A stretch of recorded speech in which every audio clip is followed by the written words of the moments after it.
నమస్తే, welcome to red TV. నేను మీ అలీ. ఎన్నికల ప్రచార సంఘారావం మోగిన తర్వాత నెల్లూరు జిల్లాలో రాజకీయం రసాభసంగా మారింది. అయితే ఇటీవల కాలంలో కోవూరు నియోజకవర్గ ఎమ్మెల్యే కోవూరు టీడీపీ అభ్యర్థి ప్రశాంత్ రెడ్డిపై కొన్ని అసత్యవాక్యాలు మాట్లాడారు. అయితే దాని మీద మాట్లాడేందుకు మనతో వైఎస్ఆర్సీపీ అధికార ప్రతినిధి జీవి ప్రసాద్ గారు మనతో ఉన్నారు. ఎంత మన సార్, నమస్తే, ఎలా ఉన్నారు? నమస్తే, బాగున్నాను. మీరు ఎలా ఉన్నారు? బాగున్నాను.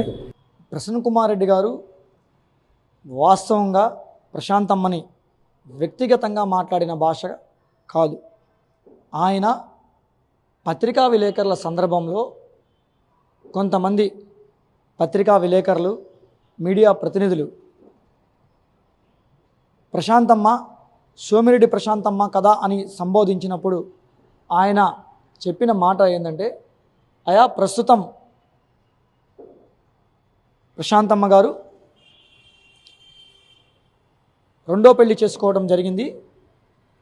ఆ మేడంకు రెండో భర్త వేమిరెడ్డి ప్రభాకర్ రెడ్డి గారు అని మాత్రమే సంబోధించడం జరిగింది.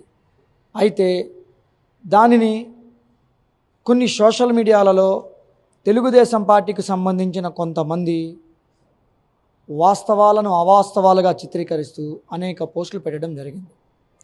దీన్ని అలుసుగా తీసుకున్నటువంటి కొంతమంది నోట్ల కట్టల కోసం, కట్టల సంచుల కోసం వైఎస్ఆర్ కాంగ్రెస్ పార్టీ మీద బురద జల్లుతూ అదే పనిగా ఈ విషయాన్ని రోడ్డు మీదకు లాగడం జరిగినది.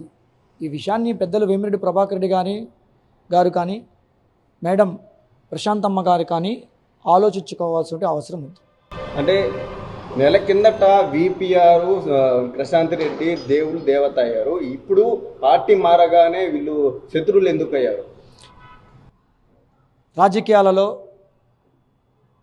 బహుశా నిన్నటి దాకా ఉన్నటువంటి స్నేహితులు లేదా నిన్నటి దాకా ఉన్న మిత్రులు నేడు ప్రత్యర్థులు అయినప్పుడు శత్రువుతోనే సమానం. కానీ ఇక్కడ మేడం ప్రశాంతమ్మ కానీ కోవూరు శాసనసభ్యులు నల్లపరెడ్డి ప్రసన్న కుమార్ రెడ్డి గారు కానీ వారిద్దరి మధ్య బంధుత్వం ఉన్నమాట వాస్తవం. నిన్నటి దాకా కలిసిమలిసి ఒక ఎంపీ అభ్యర్థిగా వేమిరెడ్డి ప్రభాకర్ రెడ్డి గారు పోటీ చేస్తారనే సందర్భంలో ఇదే ప్రసన్న కుమార్ రెడ్డి గారు వేమిరెడ్డి ప్రభాకర్ రెడ్డి గారు గెలిపించాలని ప్రయత్నం చేసిన మాట వాస్తవమే. కానీ నేడు ఒక ప్రత్యర్థిగా తయారయ్యి అదే ప్రసన్న కుమార్ రెడ్డి గారిని ఓడించాలని ప్రయత్నం చేసినప్పుడు ప్రసన్న కుమార్ రెడ్డి గారు కూడా ఎన్నికలలో అది బంధువైనా స్నేహితుడైనా ప్రత్యర్థిగా చూడడం ప్రసన్న కుమార్ రెడ్డి గారికి ఉన్నటువంటి నైజం.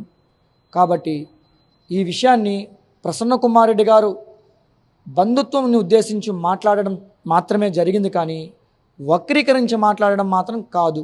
కానీ వ్యక్తిగతంగా పోవటం కన్నా రాజకీయంగా వెళ్ళుంటే బాగుండేది కదా. వ్యక్తిగతంగా రెండో పెళ్లి చేసుకోవటం ఇదెంత వ్యక్తిగతంగా కదా.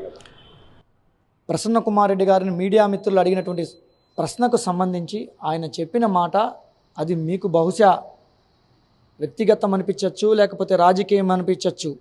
కానీ దాన్ని కొంతమంది పక్కదారి పట్టించి వారికి అనుకూలంగా ఈ విషయాన్ని పెద్దది చేసి రోడ్డుకు లాగి నోట్ల కట్టల కోసం, కట్టల సంచుల కోసం జరుగుతున్నటువంటి ప్రెస్ మీట్లు, జరుగుతున్నటువంటి ప్రచారం మాత్రమే.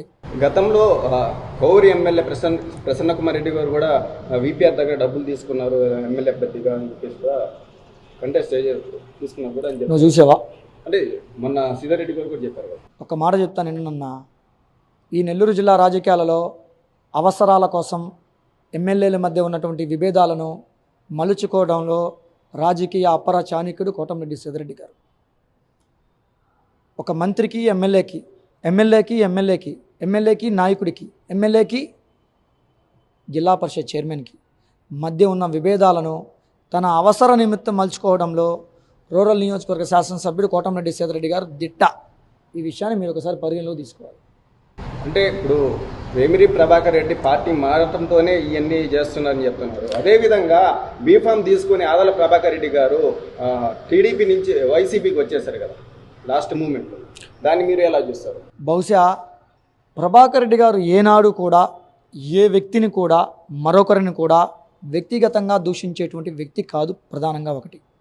అలాగే ఏ నియోజకవర్గంలో శాసనసభ్యుడిగా పోటీ చేసినా కూడా ఆదాల ప్రభాకర్ రెడ్డి గారు బహుశా నేను ఆయనకి 2004, 2009, 14, 19 ఎన్నికలలో పనిచేశా.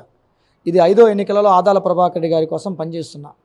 ఆదాల ప్రభాకర్ రెడ్డి గారు ఏనాడైనా కూడా ఆ నియోజకవర్గం అభివృద్ధి కోసం, ఆ నియోజకవర్గంలో ఉండేటువంటి ప్రజల సంక్షేమం కోసం అనేక పథకాలు తేవడం కానీ, అనేక అభివృద్ధి కార్యక్రమాలు చేయటం మాత్రమే ప్రభాకర్ రెడ్డి గారికి తెలిసిన విషయం. ప్రభాకర్ రెడ్డి గారు పార్టీ మారాడు వాస్తవమే. ఇదే కోటమిరెడ్డి సీతారెడ్డి గారు కూడా 4 పార్టీలు మారాడు కదండి. ఆయన మొదట భారతీయ జనతా పార్టీ తరపున పోటీ చేశాడు, భారతీయ జనతా పార్టీలో పనిచేశాడు. తర్వాత కాంగ్రెస్ పార్టీకి వచ్చాడు. కాంగ్రెస్ పార్టీలో 2009 ఎమ్మెల్యే టికెట్ ఆశించడం జరిగింది. 2004లో కూడా ఎమ్మెల్యే టికెట్ ఆశించడం జరిగింది. దాని తర్వాత 2014 ఎన్నికలలో వైఎస్ఆర్ కాంగ్రెస్ పార్టీ తరపున రూరల్ నియోజకవర్గం నుంచి వైఎస్ఆర్ కాంగ్రెస్ పార్టీ రాష్ట్ర అధ్యక్షుడు జగన్మోహన్ రెడ్డి గారి దయతోటి, జగన్మోహన్ రెడ్డి గారి భిక్షతోటి వైఎస్ఆర్ కాంగ్రెస్ పార్టీ బీఫామ్ తోటి శాసనసభ్యుడిగా గెలవడం జరిగింది. అదే 19 ఎన్నికలలో కూడా వైఎస్ఆర్ కాంగ్రెస్ పార్టీ బీఫామ్తో గెలవడం జరిగింది. ఇలా 4 పార్టీలు మారిన కోటమిరెడ్డి సీతారెడ్డి గారి గురించి ఇదే తెలుగుదేశం పార్టీ పుంకాలుగా కథలుగా ఒక జిల్లా అధ్యక్షుడి నుంచి ఒక విద్యార్థి విభాగం జిల్లా అధ్యక్షుడు దాకా ఆయన చేసిన అనేక దుర్మార్గాల గురించి ప్రెస్ మీట్లు పెట్టి పత్రికా విలేకరుల దగ్గర మాట్లాడిన తెలుగుదేశం పార్టీ ఈరోజు తెలుగుదేశం పార్టీలో చేర్చుకోవడం, అది వాళ్ళ నిజాయితీకో లేకపోతే వాళ్ళ సిగ్గుచేటుకో వారి ఆత్మవిమర్శ చేసుకోవాల్సిన అవసరం ఉంది. అదేవిధంగా నెల్లూరు జిల్లాలో 7 రెడ్డి సీట్లు ఇచ్చారు. అయితే 2 ఎస్సీ సీట్లు, 1 మైనార్టీలకు ఇచ్చారు. అయితే వైసీపీ వాళ్ళు చెప్పడం ఏంటంటే బీసీలకి ప్రధానత వైసీపీ ఉందని చెప్తున్నారు. కానీ నెల్లూరు జిల్లాలో అది కనిపించడం లేదు. బహుశా నెల్లూరు జిల్లాలో 10 నియోజకవర్గాలలో 2 నియోజకవర్గాల ఎస్సీ రిజర్వేషన్, సూలూరుపేట, గూడూరు, మిగతా 8 నియోజకవర్గాలు. ఆ 8 నియోజకవర్గాలలో ఒక నియోజకవర్గాన్ని సామాన్య కుటుంబం, మధ్యతరగతి కుటుంబానికి చెందిన మైనార్టీకి చెందినటువంటి ఖలీల్ అహ్మద్ అనేటువంటి ఒక వ్యక్తికి ఈరోజు వైఎస్ఆర్ కాంగ్రెస్ పార్టీ బీఫామ్ ఇవ్వడం జరిగింది. అలాగే మిగతా 7 నియోజకవర్గాలకు సంబంధించి 2 నియోజకవర్గాలు, రూరల్ నియోజకవర్గం, ఉదయగిరి నియోజకవర్గం తప్ప ఎవరైతే సిట్టింగ్ శాసనసభ్యులు ఉన్నారో ఆ సిట్టింగ్ శాసనసభ్యులకు మాత్రమే బీఫామ్ ఇవ్వడం జరిగింది. ఈ నెల్లూరు జిల్లా అనేది రెడ్ల జిల్లా.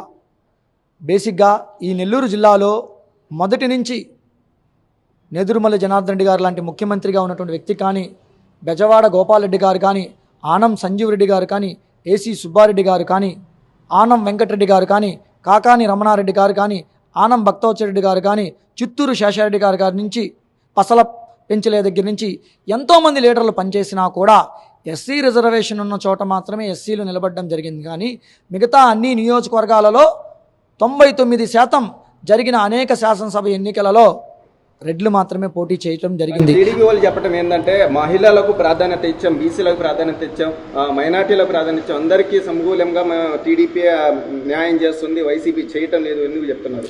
ఈ నెల్లూరు జిల్లాలో 10 నియోజకవర్గాలలో రెడ్లు పోటీ చేస్తున్నట్టు ఏవైతే 7 నియోజకవర్గాలు ఉన్నాయో ఈ 7 నియోజకవర్గాలకు సంబంధించి అన్ని చోట్ల తెలుగుదేశం పార్టీ కూడా రెడ్లకు కేటాయించడమే జరిగింది. కానీ ఈ జిల్లాలో తెలుగుదేశం పార్టీ ఎక్కడా కూడా ఒక్క బీసీకు సీట్ ఇచ్చినటువంటి దాఖలాలు లేవు. దీన్ని తెలుగుదేశం పార్టీ నాయకత్వం కానీ మీడియా ప్రతినిధులందరూ కూడా ఆత్మవిమర్శ చేసుకోవాల్సిన అవసరం ఉంది.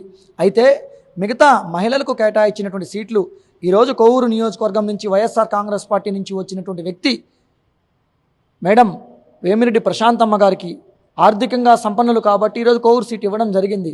అలాగే సూలూరుపేట రిజర్వేషన్ సీటు కాబట్టి నెలవల సుబ్రహ్మణ్యం కూతురికి ఇవ్వడం జరిగింది. అలాగే మరొక చోట ఈరోజు ప్రతి చోట ఇచ్చిన సీట్లు కూడా ఎమ్మెల్యే కూతుర్లకో, ఎమ్మెల్యే కొడుకులు, ఎమ్మెల్యే బంధువులకు మాత్రమే తప్ప, లేదా ఆర్థిక సంపన్నులకే తప్ప కానీ వేరొకరికి ఇచ్చినటువంటి అవకాశం లేదు. తెలుగుదేశం పార్టీలో నెల్లూరులో కూడా ఎక్కడ ఒక బీసీకి సీట్ ఇచ్చినటువంటి దాఖలాలు లేవు. అదేవిధంగా నెల్లూరు సిటీ నియోజకవర్గం నుంచి ఖలీల్ బైక్ సీట్ ఇచ్చారు. కానీ మంచి అవగాహన, మంచి డ్యూట్ అయిన వాళ్ళకి మైనార్టీలోకి ఇచ్చుంటే బాగుండేది సీట్ అని కూడా మైనార్టీలు అంటున్నారు. అంటే నీకు ఖలీల్ దగ్గర డబ్బులు లేకపోతే చిన్న చూపా? ఏమయ్యా, ఖలీల్ దగ్గర డబ్బులు లేకపోతే చిన్న చూపా? ఖలీల్ అనే వ్యక్తి 2 సార్లు వైఎస్ఆర్ కాంగ్రెస్ పార్టీ నుంచి కార్పొరేటర్గా పోటీ చేశాడు. డిప్యూటీ మేయర్గా ప్రస్తుతం ఉన్నాడు. వైఎస్ఆర్ కాంగ్రెస్ పార్టీ పెట్టినప్పటి నుంచి పార్టీ కోసం పనిచేస్తున్నాడు.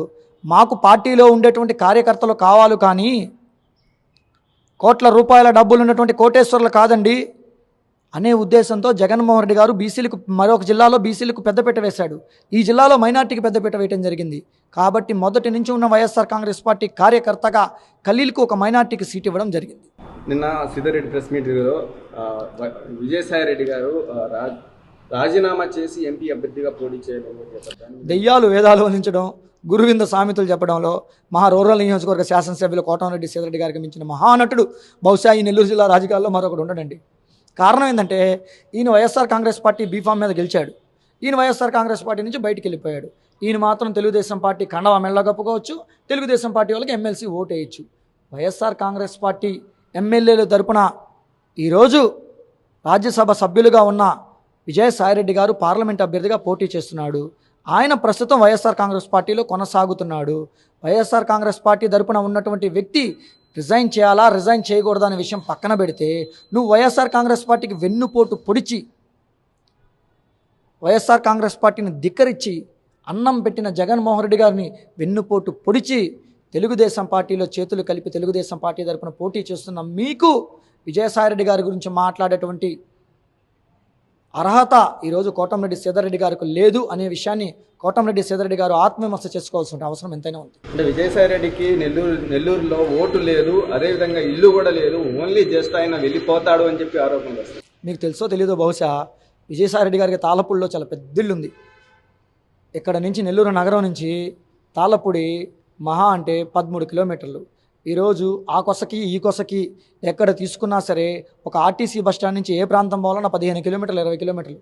బహుశా ఈ విషయం ప్రతిపక్షాలకు తెలిసి కళ్ళుండి కళ్ళు కనబడటం లేదో, నోరుండి మాట్లాడటం లేదో మాకైతే తెలియదు. కానీ విజయసాయిరెడ్డి గారు అనే వ్యక్తి నెల్లూరు పార్లమెంట్ అభ్యర్థిగా గెలిస్తే నెల్లూరు జిల్లా అభివృద్ధి చెందడంలో చాలా కీలకంగా ఉంటుంది. కారణం ఏంటంటే విజయసాయిరెడ్డి గారికి దేశ ప్రధాని నరేంద్ర మోడీ గారితో కానీ, అమిత్ షాతో కానీ, మిగతా పారిశ్రామికవేత్తలతో కానీ అత్యంత సంబంధాలు ఉన్నాయి. బహుశా ఆయన ఆడిటర్ కూడా. ఈ విషయాన్ని జిల్లా ప్రజలు, మీడియా కూడా తెలుసుకోవాల్సిన అవసరం ఉంది. అంటే ఒకటే చెప్తున్నారు, విజయసాయిరెడ్డి గారి మీద కేసులు ఉన్నాయి, ఆ కేసులను తప్పించుకునే దానికే రాజ్యసభ సభ్యత్వానికి రాజీనామా చేయకుండా ఎంపీ అభ్యర్థికి పోటీ చేస్తున్నారని కూడా చెప్తున్నారు. చూడండి, ఒక్కటైతే వాస్తవం చెప్తా. ఆయన బేసిక్గా రాజ్యసభ ఎన్నికలలో 2 పద్ధతులు ఉంటాయి. నాట్ ఓన్లీ రాజ్యసభని కాదు, ప్రభుత్వ పదవి అంటే ప్రజా పదవి. ప్రభుత్వ పదవి ఉన్నప్పుడు, ఉద్యోగం ఉన్నప్పుడు ఎన్నికలలో పోటీ చేసే ముందు ఆ పదవిని రిజైన్ చేసి రాజ్యాంగం ప్రకారం పోటీ చేయాలి.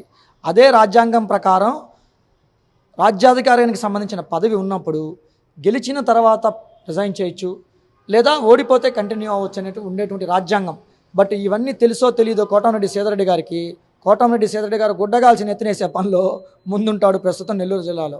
అంటే కోటంరెడ్డి సీతారెడ్డి గారికి నోట్ల కట్టల కోసం, కట్టల సంచుల కోసం ఏది పడితే అది ఆయనకు సంబంధించిన నియోజకవర్గానికి సంబంధించిన విషయం కాకపోయినా సరే తల దూర్చి దాని రేట్ ఎంతో ఫిక్స్ చేసుకునే పనిలో ప్రస్తుతం కోటంరెడ్డి సీతారెడ్డి గారు ఉన్నారండి.